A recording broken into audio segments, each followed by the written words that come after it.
Haruan Karismatik Keuskupan Agung Jakarta. Ini ketuanya. Dan untuk dua periode pertama sudah selesai, hingga akhirnya dia melangkah ke periode kedua. Namun lebih daripada itu, Pak Vincent ini juga adalah dulunya ketua bidang kaderisasi Badan Pelayanan Nasional Pembaharuan Karismatik Katolik.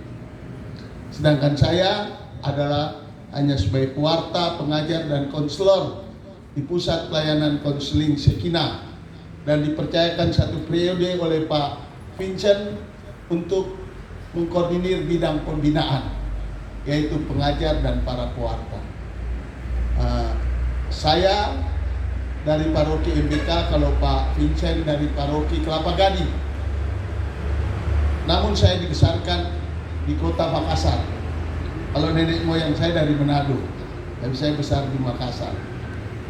Lalu kemudian eksodus ke Pulau Jawa, di mana saya masuk dalam suatu tarekat hingga saya sempat studi di bidang di STF di Arkara dan selesai, dan sekarang saya tetap di dalam semangat mewartakan sabda Tuhan gitu.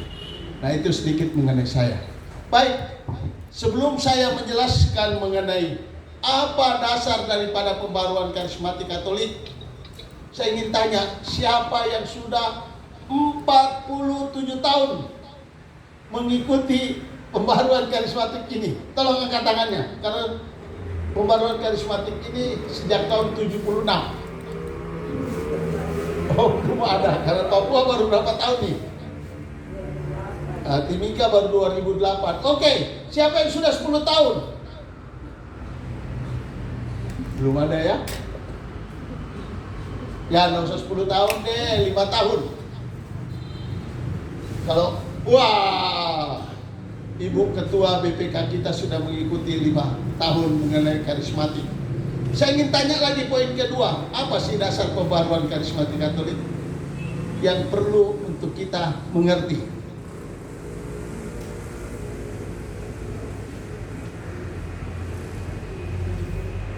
Nah, semua diam. Ada yang tahu nggak? Bisa bantu saya?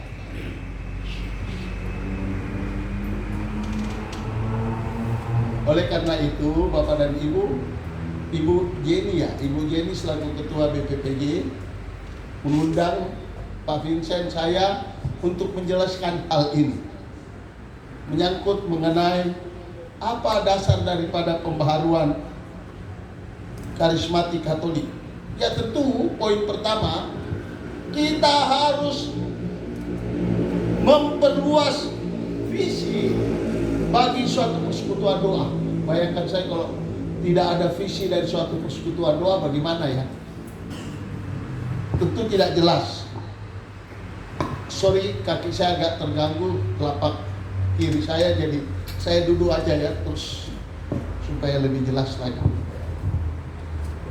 Ternyata keberhasilan suatu persekutuan doa tergantung cara pemahaman dan pengertian yang jelas dari tujuan persekutuan doa itu. Karena nanti bisa amburadul persekutuan doa itu kalau tidak mempunyai tujuan, kan? Mengapa?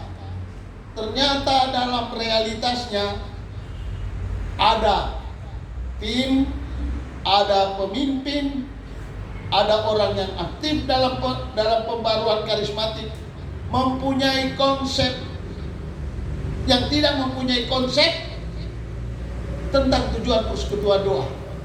Ada.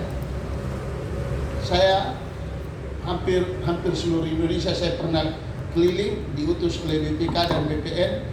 Saya melihat ternyata mengenai visi dan misi pembaharuan itu ada yang sepertinya bukan tidak sesuai, tapi mungkin karena informasi atau pemahaman yang belum mereka terima, sehingga modelnya seperti ibadat sabda saja. Ya. Maka di sini pentingnya orang yang aktif dalam pembaharuan, terutama para pemimpin, terutama para tim, harus mempunyai konsep yang jelas maksud pada tujuan persekutuan doa itu.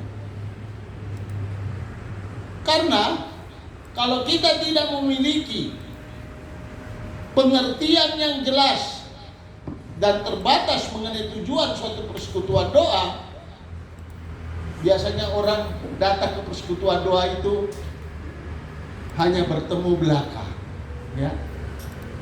Ibadat, selesai ibadat,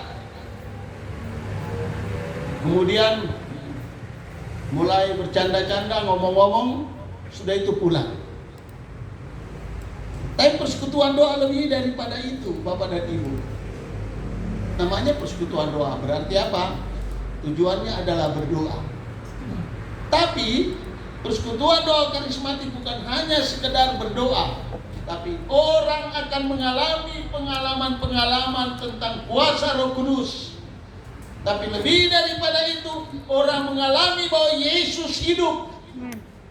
Yesus sungguh-sungguh berkarya di dalam setiap orang yang percaya kepadanya. Oleh karena itu kita perlu mengerti di dalam kelompok-kelompok kategorial yang ada di paroki maupun di keuskupan tentang pembaharuan karismatik. Namun sekali lagi saya ingatkan, pembaharuan karismatik Katolik tidak bisa melihat dirinya sendiri sebagai suatu karya roh yang berdiri sendiri. Saya ulangi, ternyata persekutuan doa PKK, pembaharuan karismatik Katolik, tidak bisa berdiri sendiri dan menyatakan bahwa mereka adalah orang yang luar biasa dipenuhi roh. Tetapi lebih daripada itu, pada prinsipnya ternyata kelompok-kelompok kategorial, kelompok-kelompok yang ada di paroki, di keuskupan, Tuhan tidak pernah membedakan. Ya, Dia juga tidak mungkin hanya bekerja di dalam satu kelompok, tapi Tuhan berbicara, Tuhan berkarya dengan berbagai macam cara, sehingga membawa ketujuan yang jelas tentang persekutuan doa itu. Namun, disinilah pentingnya saudaraku. Persekutuan doa adalah bagian dari pembaharuan karismatik. Namun, bukan bagian dari seluruh pembaharuan gereja. Benar, kelompok pembaharuan adalah salah satu kelompok pembaharuan, tapi bukan seluruh dari gereja yang bersifat universal itu. Maka perlu disadari bahwa pembaharuan karismatik Katolik adalah Roh Kudus yang berkarya. Dia yang menggerakkan. Maka kita dipakai untuk apa? Untuk menyatakan visi, cita-cita daripada pembaharuan karismatik Katolik itu. Maka disinilah saudaraku, pentingnya kita memahami tujuan daripada persekutuan doa dalam kelompok, persekutuan doa dalam paroki. Karena kedudukan pembaharuan adalah bagian dari paroki itu sendiri. Untuk apa? Untuk sungguh-sungguh boleh memberi waktu, boleh untuk mengadakan suatu persekutuan bersama dan menyatakan lebih daripada itu karisma roh. Maka misi gereja, peranan daripada pembaharuan karismatik dan peranan persekutuan doa itu adalah hasil dari Konsili Vatikan kedua juga. Benar bahwa Konsili Vatikan kedua mengatakan karya Roh Kudus ditanggapi oleh gereja untuk membuat gereja lebih efektif di dalam melaksanakan misinya agar mencapai tujuannya. Tapi lebih daripada itu, misinya yang tertulis di dalam dokumen gereja adalah tugas perutusan dari setiap umat, dari setiap orang Katolik adalah penginjilan. Ingat itu ya, catat. Oh iya ya, tugas perutusan saya dipanggil oleh gereja adalah penginjilan. Yang kedua, ternyata bukan hanya penginjilan, pengudusan, bukan hanya pengudusan untuk diri kita sendiri, melainkan juga untuk orang lain. Tapi lebih daripada itu, dirumuskan tugas perutusan dari pembaharuan adalah pembaharuan tata dunia. Artinya, kita mulai melayani bukan karena semangat sosial, walaupun ada jiwa sosial di situ. Tapi lebih daripada itu, pembaharuan ini karena kita melihat visi kita, Roh Kudus yang berkarya, menolong, membantu untuk melayani. Oleh karena itu, saudaraku, disinilah pentingnya peranan kita sebagai kaum awam. Jelas di dalam dekrit kerasulan kaum awam ternyata mempunyai peran di dalam karya perutusan gereja. Saya teringat Kardinal Ignatius Suharyo pernah mengatakan bahwa gerakan yang menghidupkan gereja adalah gerakan awam. Lalu saya teringat sewaktu saya ke Korea, ke Naju, lalu kemudian pergi di tempat orang-orang kudus dari Korea. Ternyata banyak kaum awamnya di sana diangkat sebagai orang kudus. Mengapa? Karena mereka adalah mempunyai peran yang luar biasa untuk apa? Penginjilan, untuk turut serta menguduskan serta mengubah tata dunia menjadi lebih layak. Oleh karena itu, Bapak dan Ibu, kita dibaptis bukan hanya asal dibaptis begitu saja. Ditenggelamkan, air dicurahkan, artinya kita ditenggelamkan dari cara yang lama menjadi cara yang baru. Tapi lebih daripada itu, rahmat pembaptisan memampukan kita untuk semakin hidup di dalam menggereja. Bahkan di dalam menjalin relasi sebagai anak Allah.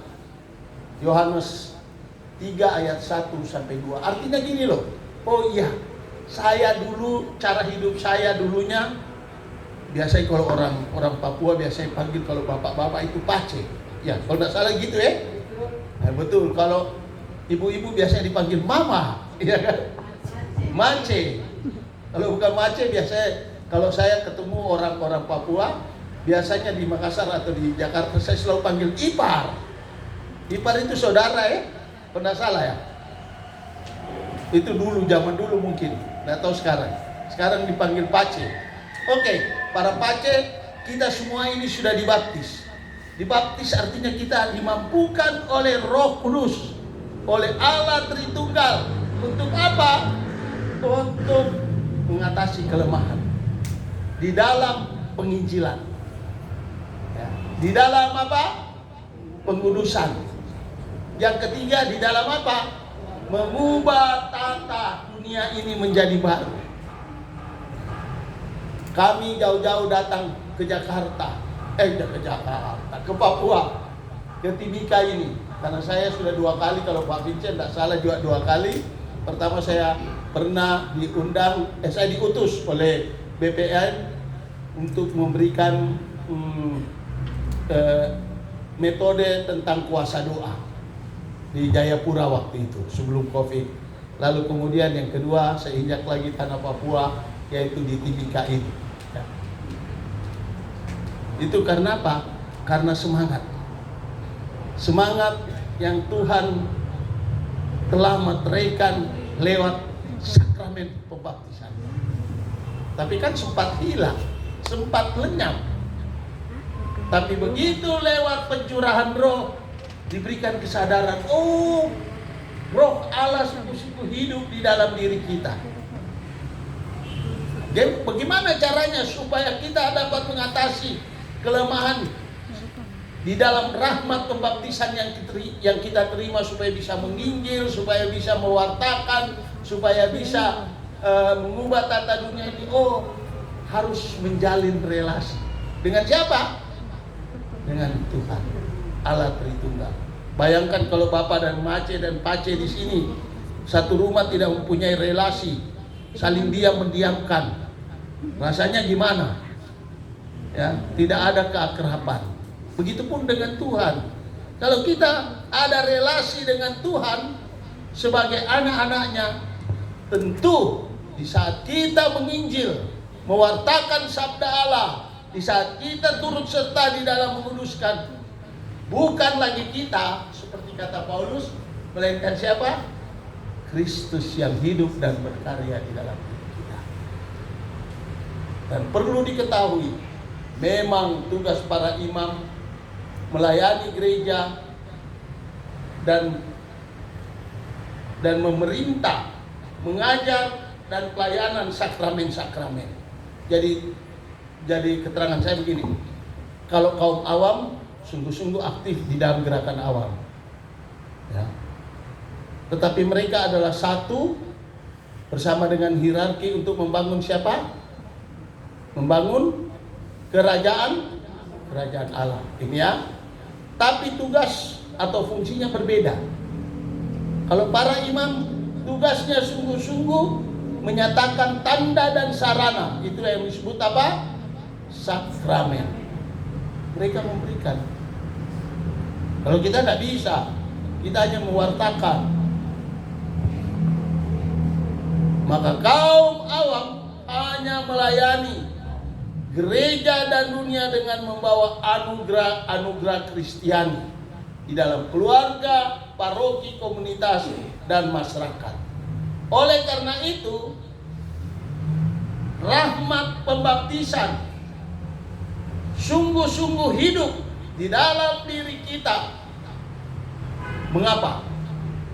Karena adanya juga karunia roh yang dinyatakan kepada saudara-saudari kita di dalam pelayanan. Banyak kelompok-kelompok kategorial yang ada di dalam gereja, dengan devosi atau semangat mereka, seperti kerahiman ilahi, seperti Legio Maria, devosinya kepada siapa? Pada Bunda Maria. Lalu kemudian kerahiman ilahi, devosinya kepada siapa? Santa Faustina, ya. Dan Santa Faustina rahimannya kepada hati Yesus yang Maha Kudus. Mereka mempunyai devosi demikian rupa. Kita pun bukan hanya mempunyai devosi, tapi sungguh-sungguh menghayati karya Roh Kudus hadir di dalam diri kita. Dan dinyatakan apa? Melalui tanda-tanda karisma-karisma yang kita miliki. Nanti Pak Vincent akan jelaskan mengenai tentang karisma pun persekutuan doa yang lebih efektif lagi. Nah, karisma itu di dalam 1 Korintus 12 ayat 7 sampai ayat 1 sampai dengan 11 menjelaskan begitu menarik bahwa ternyata kita yang memiliki karunia yang bersifat karismatis ini bisa untuk dinyatakan kepada siapa? Kepada umat melalui pelayanan kita. Oleh karena itu, saudara-saudariku, melalui pencurahan roh, ya, melalui seminar hidup baru dalam roh, kita dipersiapkan loh. Tema pertama seminar hidup baru dalam roh apa? Ya, berbicara tentang apa dulu? Bukan bicara tentang Roh Kudus, memang intinya itu, tapi apa? So lupa ya? Pertama berbicara bahwa Allah mencintai saya dan saudara. Mungkin kita lupa. Seminar itu baru. Habis itu apa? Yang tema kedua apa? Itu kita mencoreng cinta Allah di dalam kehidupan kita. Ternyata tetap dia datang sebagai manusia untuk apa? Menyelamatkan, dia sebagai penyelamat. Iya kan? Nah, lalu poin ketiga, kita diberi kesadaran, oh iya ya, wah cinta Allah. Saya pun mengalami bagaimana cinta Allah. Saya pernah tahun 74 kecelakaan lalu lintas, koma selama 40 hari. Tapi berkat doa kelompok lingkungan saya, setiap hari datang mendoakan, Tuhan masih memberikan saya kesempatan hidup. Tiba-tiba saya dengar suara, buka matamu. Saya lihat, nah, tandanya ini sampai sekarang saya pincang, patah hati saya karena kecelakaan. Ini masih ada kopi yang listrik, ya. Koma 40 hari. Tapi sejak itu mereka datang doakan. Lalu kemudian saya melihat bagaimana Allah mencintai saya. Dia masih memberikan keselamatan kepada saya. Tapi lebih daripada itu, pas waktu itu ada seminar hidup baru dalam roh. Saya mengikuti seminar itu. Saya diberi kesadaran pentingnya kita selalu diperbaharui hidup di dalam roh. Namun lebih daripada itu, bukan hanya diberikan kesadaran bahwa kita memiliki pembaharuan, tapi lebih daripada itu diberi kesadaran, oh kamu mempunyai karunia roh. Karunia roh, ada karunia Roh Kudus terdiri dari berapa bagian, Bapak dan Ibu? 3. Sabta karunia, karunia jabatan, dan karunia karismatis. Nah, karunia karismatis inilah salah satunya gerakan dalam pembaharuan karismatik Katolik untuk dinyatakan lewat pelayanan. Tapi hanya bersifat sesaat. Kita doakan orang ini, orang mengalami suatu pengalaman. Tapi lebih daripada itu, lewat pencurahan roh beri kesadaran. Oh, sekarang saya anak-anak Allah. Roh Allah sungguh-sungguh yang ada sekarang, saya semakin adahkan di dalam kehidupan saya. Ya. Luar biasa. Maka habis pencurahan roh apa penjelasannya? Bapak dan pertumbuhan. 4 poin penting, 5 poin penting itu dalam pertumbuhan. Supaya apa? Yang terakhir temanya. Ini kan sebagian besar sudah ikut SADR kan? Sudah. Diubah menjadi serupa dengan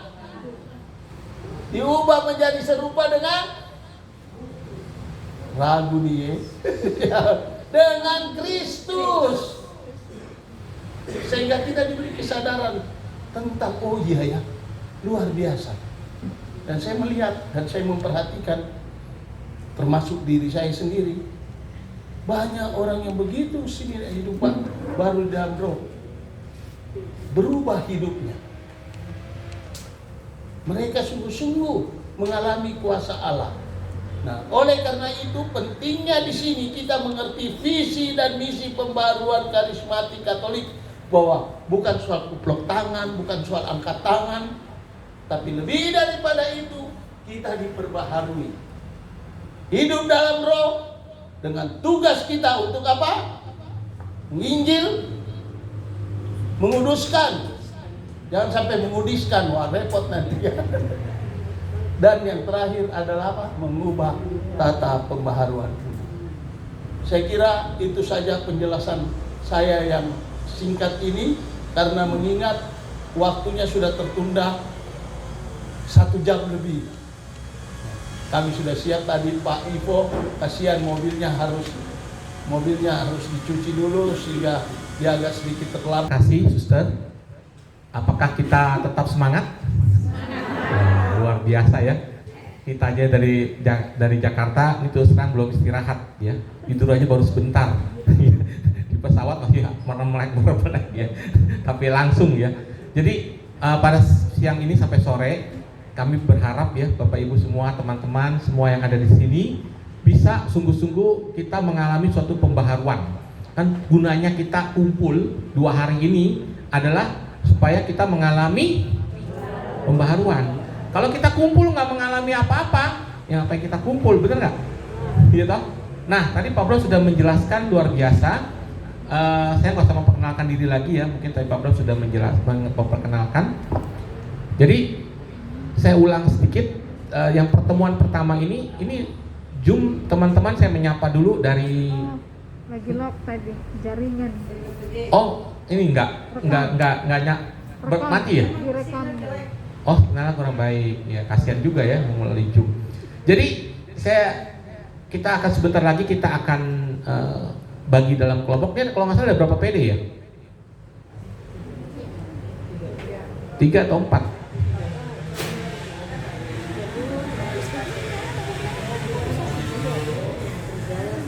3 atau 4?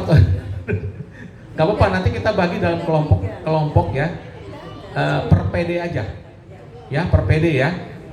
Ngapain? Jadi saya jelaskan sebentar ya, tadi Pak Bro sudah jelaskan dengan sangat bagus sekali bahwa kita ikut persekutuan doa bukan hanya sekedar ngumpul, bukan hanya sekedar tepuk-tepuk tangan, bukan hanya sekedar menyanyi memuji Tuhan, itu betul ya.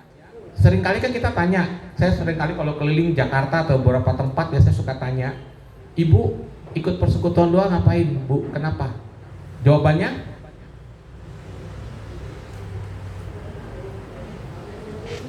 Ibu deh, kalau ikut persekutuan doa kenapa?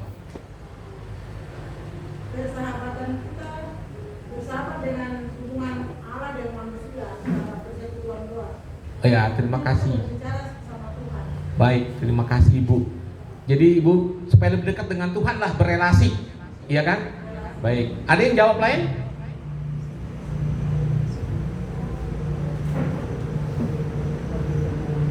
Sekarang kalau di sini persekutuan doanya sudah offline atau masih online ya? Sudah offline. Ada yang lain? Kita ngapain kita datang persekutuan doa? Bersekutu. Pembawaan dalam hidup masing-masing. Macam-macam sih, ada yang jawab mau memuji menyembah Tuhan ya, seperti Ibu tadi mau dekat dengan Tuhan, ada yang mau memperbarui hidup, ada yang mau dengar sabda Tuhan, ada yang mau dengar renungan, ya macam-macam. Tapi juga ada yang datang supaya mendapat ketenangan, ya. Kan ada juga yang datang demikian ya. Kalau saya di Jakarta banyak yang demikian ya, supaya dapat ketenangan Pak. Lu memang kalau doa di rumah nggak tenang, ya bukan begitu, ya. Maksudnya supaya diberi kekuatan baru gitu loh maksudnya ya. Nah, tetapi tadi Pak Bro sudah jelaskan bahwa kita bukan sekedar itu saja. Kita punya suatu tujuan. Persekutuan doa itu juga sejalan dengan tujuan gereja. Masih ingat tadi Pak Bro jelaskan apa tujuannya? Penginjilan, pengudusan, dan pembaharuan tata dunia. 3 itu. Waduh Pak, gimana ya? Boro-boro menguduskan. Waktu kemarin kami pertemuan sinode dengan Bapak Uskup, karena Jakarta lagi ngadain sinode ya. Saya rasa Uskup Timika juga, karena diminta oleh Kepausan semua melakukan sinode ya. Nah kemarin Bapak Uskup bilang ke kita, sebenarnya yang paling berat itu tuh panggilan awam. Loh, kita pada bingung, kenapa panggilan awam? Karena tugasnya menguduskan dunia. Waduh, dalam hati kita ya, menguduskan diri sendiri aja susah, apalagi menguduskan dunia. Bener gak ya? Ya. Padahal kita punya tugas, tadi panggilan Pak Bro sudah jelaskan. Penginjilan, pengudusan, pembaharuan tata dunia. Aduh gimana ya kita bisa melakukan itu? Jadi kita ke PD bukan hanya sekedar itu tadi, tepuk-tepuk tangan, dengar firman, nyanyi, kolekte, pengumuman, pulang. Ya, bukan sekedar itu.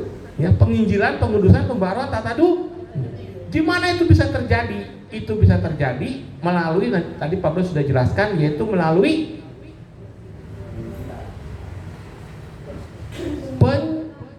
pencurahan Roh Kudus, di mana kita diperbaharui kembali, kesadaran baru.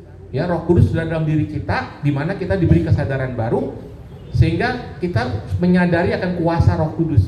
Di mana orang percaya kepada Yesus bukan lagi di sini nih. Percaya Tuhan Yesus, percaya, mengalami belum, ya. Tidak. Jadi lebih ke arah pengalaman. Itu bisa terjadi pada waktu pencurahan Roh Kudus. Bapak Ibu, teman-teman yang ada di sini, sudahkah Anda mengalami pencurahan Roh Kudus? Siapa yang sudah? Boleh angkat tangan. Wah, kok cuma 1-3 orang? Waduh, saya ulang sekali lagi ya. Siapa sudah mengalami pencurahan Roh Kudus? Wah, wah mantap mana ya. Kapan kita mengalami pencurahan Roh Kudus? Kapan?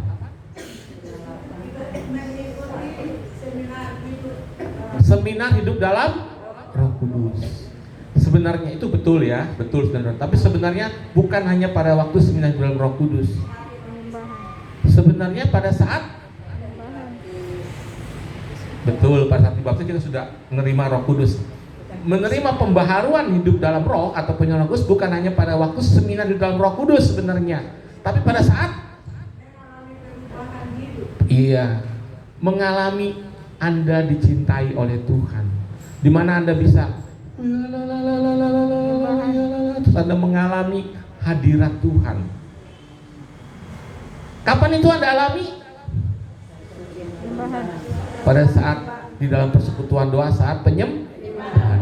Kapan itu dialami? Saat kita boleh memuji menyembah Tuhan di rumah kita masing-masing setiap hari. Saya nggak tahu Bapak Ibu terkasih, biasa nggak pujian penyembahan di rumah pribadi? Nah, kalau itu Anda alami, Anda mengalami pencurahan Roh Kudus setiap hari, dan itu akan memperbaharui kita. Kita sudah mengalami itu, mengerti, mengalami. Tapi bagi teman-teman kita, banyak orang belum mengalami. Banyak orang-orang Katolik, bukan yang di sini, bukan, tempat lain. Kan ada orang Katolik yang dibaptis tidur, ada yang dibaptis berdiri kan? Maksudnya tahu ya dibaptis tidur? Ya baik. Baptis berdiri? Nah, ada yang dibaptis tidur, ada yang dibaptis berdiri, tapi hidupnya tidak berbuah. Kenapa? Saya bilang sekali lagi, bukan yang ada di sini, bukan. Yang di sini hidupnya berbuah semua. Kelihatan kok dari wajahnya ya, penuh sukacita, ya wajahnya luar biasa kelihatan. Kalau bukan yang di sini, banyak juga teman-teman kita, mungkin keluarga kita yang belum berubah, belum menampakkan buah-buah roh. Ya, ke gereja cuman kewajiban. Doa kadang-kadang. Ya. Hari ini tobat, besok kumat. Tobat kumat. Ya. Mas hidupnya boleh katakan Katolik KTP. Katolik KTP tahu ya? KTP, Katolik tanpa pertobatan. Banyak orang yang belum mengalami itu. Nah, bisa mengalami pembaharuan dalam roh kalau mengalami pencurahan Roh Kudus. Saya mau tanya, apakah di BPK Timika, di PDPD rutin nggak mengadakan SADR? Selama COVID saya tahu susah ya. Kalau kita di Jakarta tetap ngadain walaupun melalui online. Bisa Pak pencurahan Roh Kudus melalui online? Bisa karena Tuhan tidak dibatasi ruang dan waktu dan kita mengalami. Ya, pernah di waktu Zoom didoakan pencurahan Roh Kudus, kan kita bagi breakout room ya. Yang doain bingung. Pertama waktu didoain orangnya ada, begitu pas lagi doa atau orangnya nggak ada. Kemana orang? Ternyata dia resting di rumah gitu loh. Kok bisa ya? Bisa. Karena ketika orang itu membuka hatinya gitu. Nah, saya tahu karena COVID mungkin susah ya. Tapi kalau setelah COVID ini, mudah-mudahan BPK Timika tergerak untuk mengadakan seminar hidup dalam roh. Ya? Oh di Nabire ya. Di sini belum. Saya pernah dapat kemarin informasi karena ada pastor di Nabire minta ke Jakarta. Pastornya itu dulu pelayanan di berkarya di paroki di Jakarta, minta SADR di Nabire. Terus kita bilang kejauhan. Maksudnya kalau ngundang dari Jakarta ke Nabire ngadain SADR, memang kan di sana nggak ada BPK-nya, kita bilang gitu. Akhirnya dia cari. Begitu. Kalau masa dilayani sampai Surabaya juga ya kalau tidak salah kayaknya. Dari Agats luar biasa. Nah, kalau bisa kita BPK Timika ini setiap tahun 1 kali paling sedikit buatlah SADR. Saya pernah datang ke Kupang waktu sebelum COVID kurang lebih mungkin 7 tahun yang lalu kali, mengadakan ini juga semacam sosialisasi dan penyemangatan mengenai PKK. Yang ikut juga sama kurang lebih sebanyak inilah, mereka ada 100 lebih lah. PD-nya saya tanya sama ketua koordinator BPK, ada berapa PD di Kupang, BPK Kupang? Pak, kita ada hampir 30. Banyak amat saya bilang, ya 30. Terus, ya satu PD berapa orang biasanya Pak yang hadir? Ya ada yang PD hadir cuma 4 orang. Saya juga bingung. Hadir 4 orang, iya Pak. Koordinatornya, sekretarisnya, bendara sama ininya. Loh kok bisa begitu? Iya. 30 lebih banyak PD, tapi yang hadir 4 orang banyak kan ya. Terus saya tanya, kapan terakhir ngadain SADR? Kami udah nggak ngadain SADR Pak, udah 10 tahunan yang lalu. Padahal mati saya pantesan. Ya. Kalau Anda tidak mengalami pencurahan Roh Kudus, ya, api yang pertama awalnya wus bisa. Maka dari itu, kalau di Jakarta diwajibkan semua PD. Kami kalau di Jakarta, Keuskupan Jakarta itu ada 146 persekutuan doa, kategorial dan komunitas. Dan kami mewajibkan, kalau COVID memang susah, nggak semuanya menjalankan, tapi kami mewajibkan kalau tidak COVID ya offline itu paling tidak 1 tahun sekali buat seminar dalam Roh Kudus. Jangan lihat pesertanya berapa banyak, adakanlah untuk pencurahan Roh Kudus itu supaya banyak orang mengalami kuasa Roh Kudus. Nah sekarang kita akan bagi dalam kelompok ya.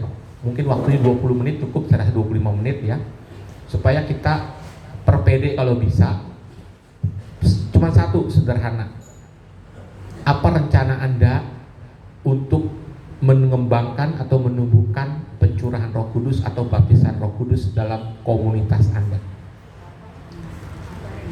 Tetapkan rencana untuk menumbuhkan pencurahan Roh Kudus atau baptisan Roh Kudus dalam komunitas atau kelompok Anda.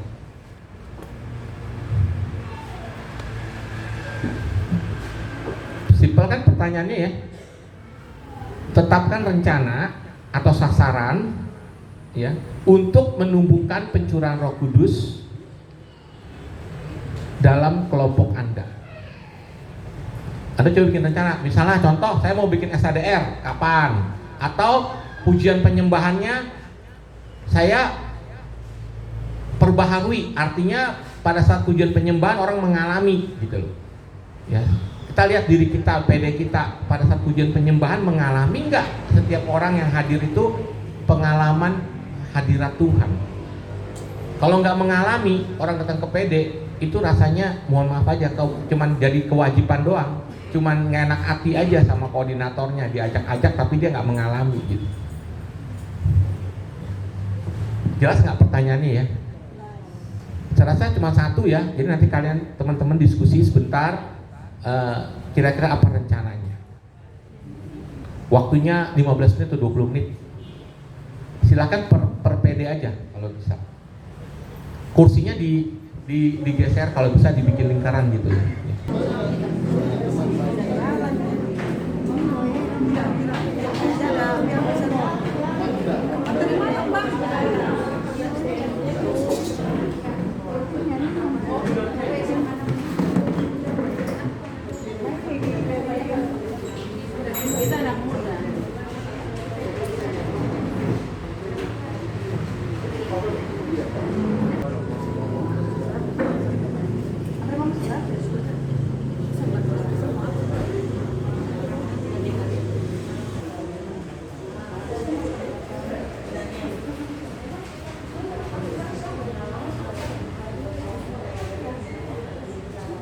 Mana komandannya?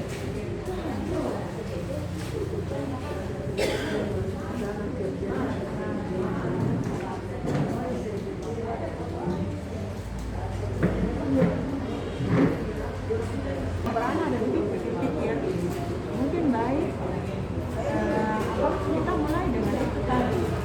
Ada dua saja. Bisa mulai dengan SHDR ataukah kita mulai dengan pujian penyembahan. Kemudian